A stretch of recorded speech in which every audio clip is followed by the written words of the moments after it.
Good evening. We're back with another episode of Lord of the Rings LCG Progression Series. And tonight is a card review of Roam Across Rhovanion, second adventure pack of the cycle, the Arid Mithrin cycle. So let's take a look. I like the first adventure pack quite a bit. Although I noticed a trend with a lot of cycles where the first adventure pack is very strong, then they fall off. But let's take a look. The hero for this adventure pack is Haldan. Haldan is 10 cost, 2/3/1, 4 health. While the active location has an attachment on it, Haldan does not exhaust a quest. When the active location is explored, draw 1 card for each attachment on it. Okay, so we've got another card draw hero. He doesn't have innate card draw, but let's see how good his ability is. Currently, the attachments that it makes sense to put on the active location are Ancient Mathem, which draws 3 cards when that location is explored, Elfstone, which plays an ally for free from hand, possibly Path of Need, though that's a one-off, Ranger Provisions, which adds 1 resource to each of the hero's resource pools. Possibly Hith Lane, which you can put 1 progress on a location each time you play a Sylvan, though you'd have to pair Haldan with a Sylvan deck. Woodman's Clearing, which reduces threat by 3 when you explore the location. And there's one that we're going to look at in this adventure pack. So there's a good selection of strong cards to attach to locations, and this just makes them stronger. I think you can build a deck around this hero, Haldan. It will be close to an elite deck. I don't know if it will be an elite deck. Elite right now means like an Aristor Outlands deck or an Elrond Villia deck, possibly a Gandalf deck. At this point in the game, that's where we're at in terms of the elite decks. There's only 2 or 3, and by elite I mean capable of taking on Mount Doom and or Battle for Carn Doom, capable of taking on without too much trouble the previous 3 quests in the expansion that we played, the Wilds of Rhovanion, which I found quite challenging in solo play, though your mileage may vary. These are not quests that you can typically play a fun deck against. We're looking for an elite deck.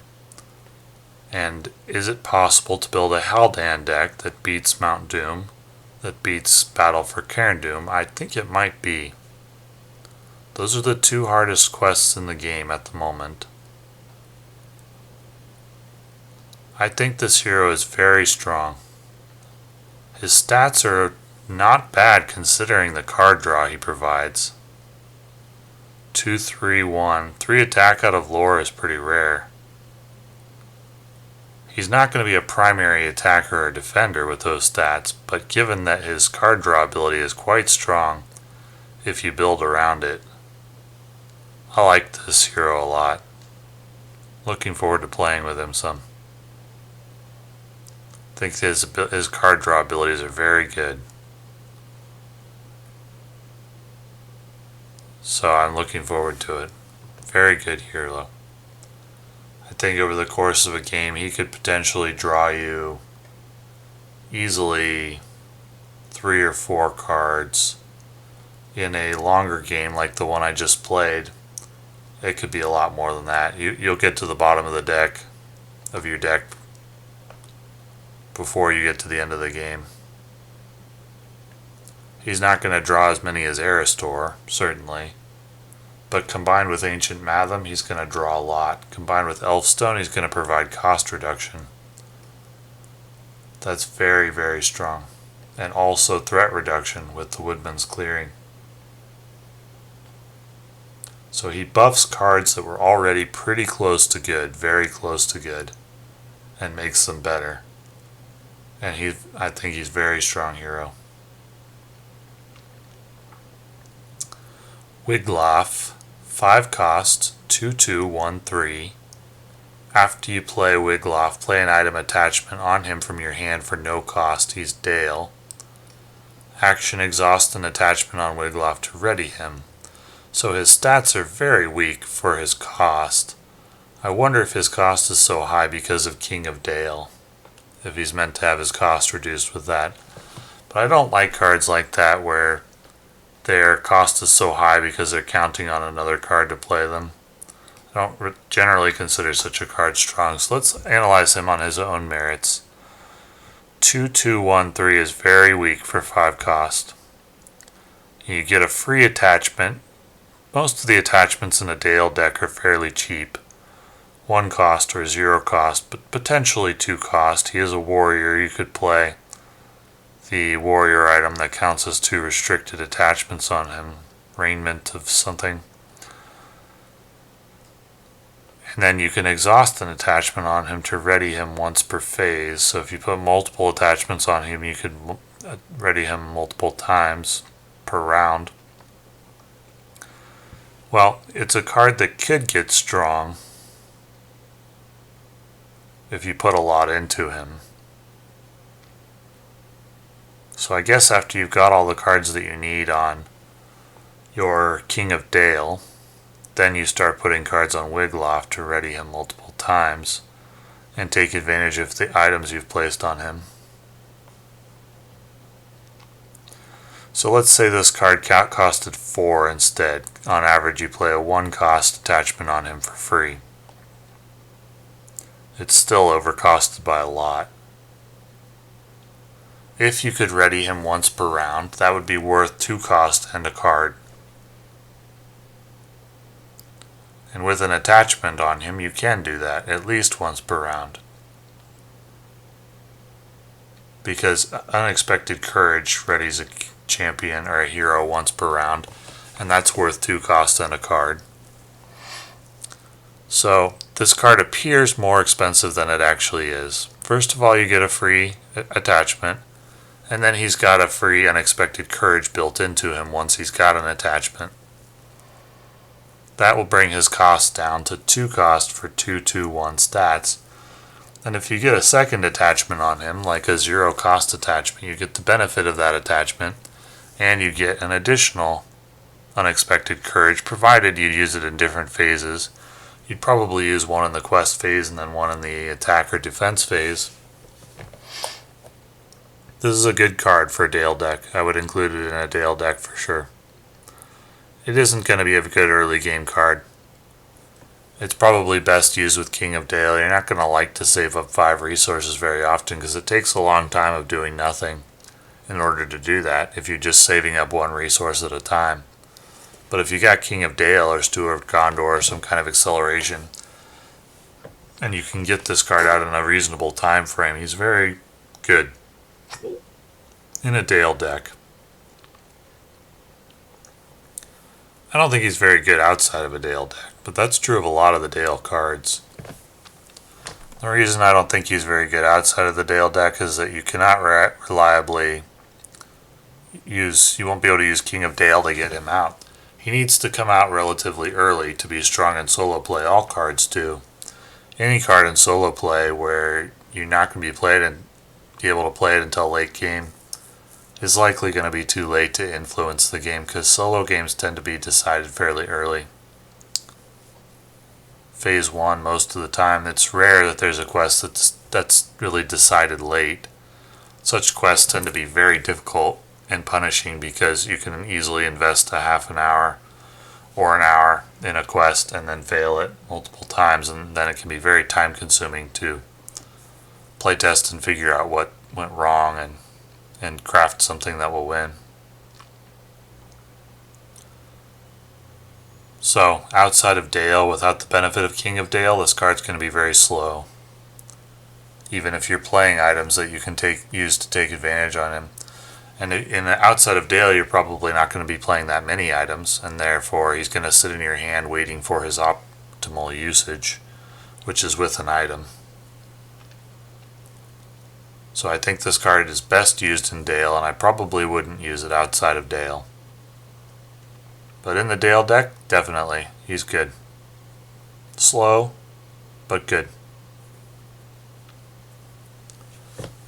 Ancestral Armor, 2 cost, attached to a leadership or noble character. Restricted, limit 1 per character. Attached character gets +2 shields and +2 hit points for 4 cost. Well, that's expensive.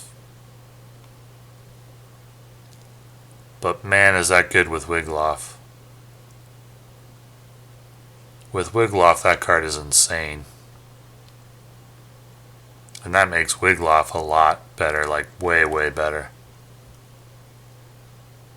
That's a really, really strong combo. 5 cost for a 2/2, 3/5 hero who can ready once per phase. And it takes a 2-card combo to do it. But that's a very, very strong card in a Dale deck. That may single-handedly elevate Dale by a half a tier or something. If we were going by on a tier scale and evaluating the Dale deck, I think Wiglaf Ancestral Armor would elevate the whole deck. It's a very strong combo. Now, is Ancestral Armor good if you're not playing it on Wiglaf? Not really. It's okay. 2 shields and 2 hit points. We'd like +2, so we'd like 4 shields and 2 hit points for 4 cost would be very, very good. 2/2 for 4 is meh. I wouldn't play it. I wouldn't play it outside of playing it with Wiglaf. You can get 2 shields for 1 cost if you play Gondorian Shield on a Gondor character. That's strong. But, you know, this might be good on, actually this would be good on Tactics Baragond.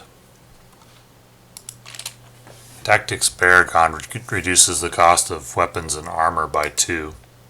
So that would drop this card to a 2 cost for 2 armor and 2 hit points. That's very good. Very strong for Baragond. But outside of using it with Baragond or Wiglaf, no, I wouldn't do it.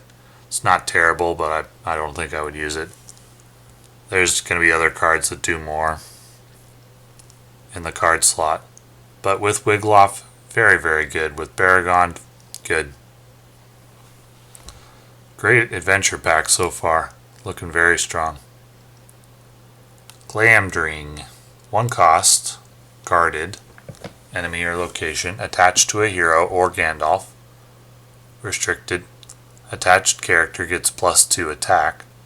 After attached character destroys an enemy, draw 1 card.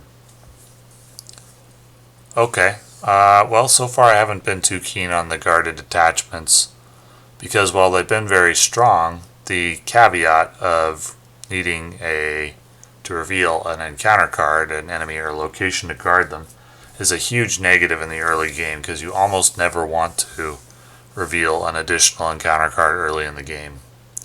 And if you can't play a card early in the game, then you're going to be super sad when you draw it early in solo play. It's just going to sit there taking up a slot that could be used by something that would help you stabilize the board early. I think this Glamdring and the guarded keyword in general on player cards only makes sense after you've already stabilized the board. And if you have already stabilized the board, then you probably don't need this card anymore. You're already where you want to be. So this doesn't change my opinion of guarded keyword cards, player cards. I think they're going to need some other kind of synergy to make them good or playable in elite decks. This is a fun card only for me. A thematic card. A thematic fun card. But too slow in the early game. It's actively bad in the early game, just does nothing. Until you've stabilized the board, at which point you probably don't need it. Woodman's Path, attached to a location, so it'll be, let's see how it works with Haldan. Attached to a location with no progress tokens on it, while attached location is the active location, reduce its quest point value to 1. Well, that can be, on certain locations, that could be insane. Like there was a location in the expansion pack that had one quest point for every character. If you're playing an ally heavy deck, you could have like 10, even 15 progress needed to complete it. Reducing that to 1 would be like questing for 14 for one round, and I usually don't like one-time use events. And a condition that clears when you attach it to a location essentially is that. But Haldan makes them so much better. And 2 of them already add permanent value. Well, 3 actually. Ranger Provisions adds resources which can be converted into allies. Elfstone brings allies into play. And Ancient Matham draws cards. The Woodman's, Woodman's Clearing is threat reduction. That's basically a one-time event. And this is basically a one-time event, and so I don't think I would play it except in response to a specific challenge, like a very high quest point location. Outside of the Haldan deck. Inside the Haldan deck, I would play it because he converts attachments on locations, on active locations, to card draw, and so you're not really losing anything by playing a one-time event that replaces itself. So I would play this in the Haldan deck. It is unlikely I would play it outside the Haldan deck, except in response to a specific challenge that would make it very, very good, like a 15 or 20 point active location that I would need to reduce to 1. But outside of that scenario, outside of the Haldan deck, I wouldn't play this. But I do think it's good in the Haldan deck. Mental Door. 3 costs, 2/2/1/2, cannot have restricted attachments. It's an eagle. After Mental Door enters or leaves play, place 2 progress on a location. So he places 2 progress on the location of your choice going in, and 2 on the way out. He's still undercosted for his stats. You'd have to be clearing out a pretty nasty location with him to make him worth it. He costs 3 out of Tactics. Tactics is resource starved. So you have to save up 3 turns of doing nothing with your Tactics resources to play him. You'd have to be clearing some pretty nasty locations to make this worth it. And if you had a need to clear pretty nasty locations, I don't know why you would use this card and not some method that's easier and more readily available, because by readily available I mean when you really want to clear out of locations, you usually have a pressing need, not a passing need.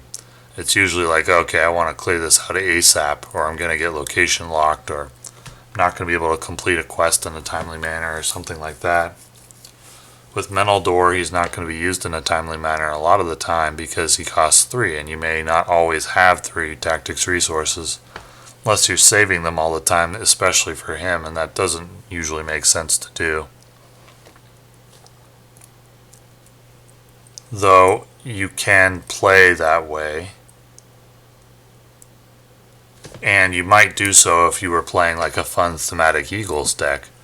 So I think that's what this card is intended for, is like a fun thematic Eagles deck. It gives the Eagles deck a way to clear locations.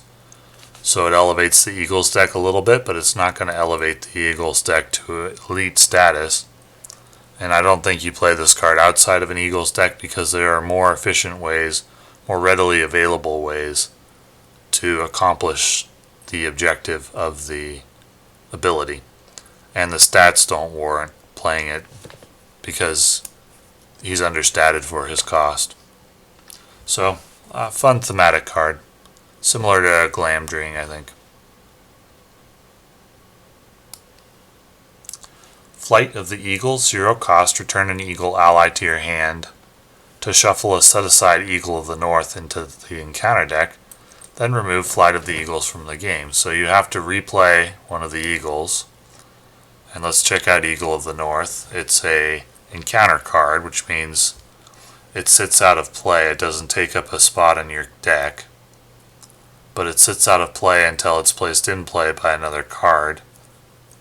And that card would be the one we just looked at, Flight of the Eagles. So you shuffle Eagle of the North into the encounter deck, and when it comes out, it's going to surge, so you have to draw another encounter card after that, or reveal another encounter card. but when revealed, the first player chooses a player to take control of Eagle of the North. The chosen player may choose and discard a non-unique enemy in the staging area. So, like the other card that comes out of the encounter deck, the other player card, it's very strong but very unreliable. So it's a fun card. You're not going to be able to control when it comes out of the encounter deck. And if you can't control when it comes out of the encounter deck, you can't rely on it. You can't build around it. A lot of the time it's just going to do nothing. This Flight of the Eagles, you'll return an eagle ally to your hand, which means you have to play it again, which costs you resources. And then you don't get anything for it every game, because sometimes this card just doesn't come out of the encounter deck. So, a fun card, but a strong card when it works, but very unreliable. Same as the other player encounter card. Wild Stallion, 2 cost, 1/1/1, cannot have attachments. Planning action, attach Wild Stallion to an ally you control. Counts as a mount attachment with the text, restricted, limit 1 per ally. Attached ally gets +1/+1/+1/+1. Well, cards with balanced buffs like this, they only make sense when you have an ally with action advantage that can take advantage of the willpower and the attack. Ideally, to take advantage of all of them, you'd want double action advantage, so you could take advantage of willpower, attack, and shields all in one turn, but that's very hard to set up. Raiment of War, I think the card is called, does 1 attack, 1 shields, and 2 HP. I think these cards are comparable. The Wild Stallion, however, doesn't work on heroes and only counts as 1 attachment. So they're comparable, I think, in terms of the stats they provide, but only being able to work on allies is quite a big restriction, because it makes it a lot harder to take advantage of multiple stat categories in the same round, to take advantage of willpower and attack, or willpower and shields, or attack and shields in the same round. A number of different heroes have action advantage built into them. You can have 2 actions in one turn, for example, with Quick Beam, but you not attachments on him, or not restricted attachments, which Wild Stallion is, even if you could play it on a hero. Bjorn, or a Grimbjorn the Old, is an excellent example. Should have been the first one that popped into my mind, considering I just played him. Would be an excellent candidate for this attachment if you could play it on a hero, but you can't. So that's a pretty big restriction, because allies, well, there aren't a lot of allies that pop into my head that this would be good on. Like an ally like Jubiar, who really benefits from an extra shields, doesn't have built-in action advantage, so you'd have to use something else to help him take advantage of it. Off the top of my head, there are some allies that could take advantage of it innately, like Knight of Dale, or even Wiglaf. You could put this attachment on Wiglaf for no cost, and he can use it to ready him, so it'd be very good there.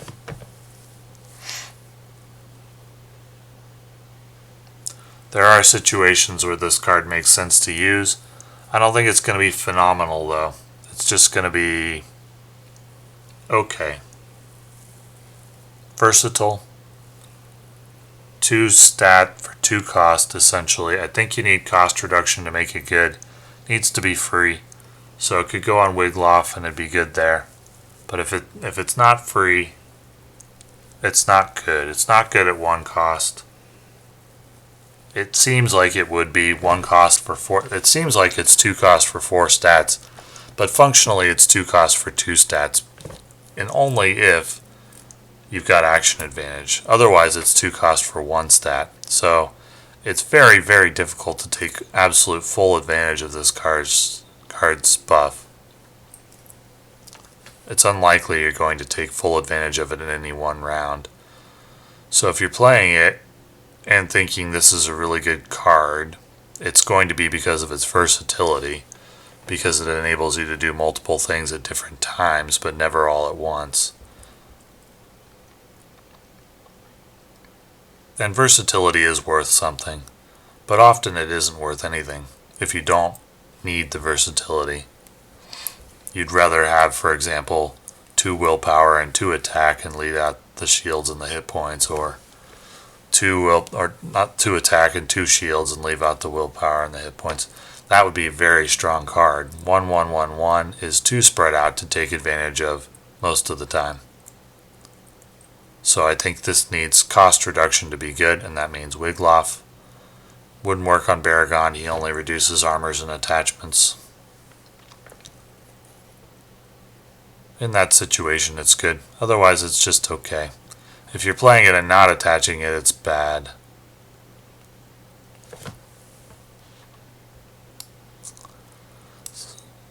South Away. Interesting name. Travel action. At 0 cost, choose a location in the staging area with a player card attachment and make it the active location, returning any previous active location to the staging area. Reduce each player's threat by X, where X is the number of attachments on the active location. Okay, so now we're introducing synergy for cards that attach to the active location. The number of attachments on the active location. A one-time event, a song. I don't think this is strong at all. It's not real likely you're going to have 3 attachments. I think you would need 4 attachments on the active location to make this good. But you can reduce the travel cost, or eliminate the travel cost. That's not nothing, but you have to set it up first with an attachment on the location. So in the Haldan deck, this card would be good when you have a need to eliminate a travel cost. It's not good on its threat reduction alone, or it's not likely to be good on its threat reduction alone. On its threat reduction alone, it would need 4 attachments to reduce 4 threat. But when you take advantage of the ability to eliminate a travel cost, well, obviously it only makes sense if you're playing a lot of player card attachments that attach to locations.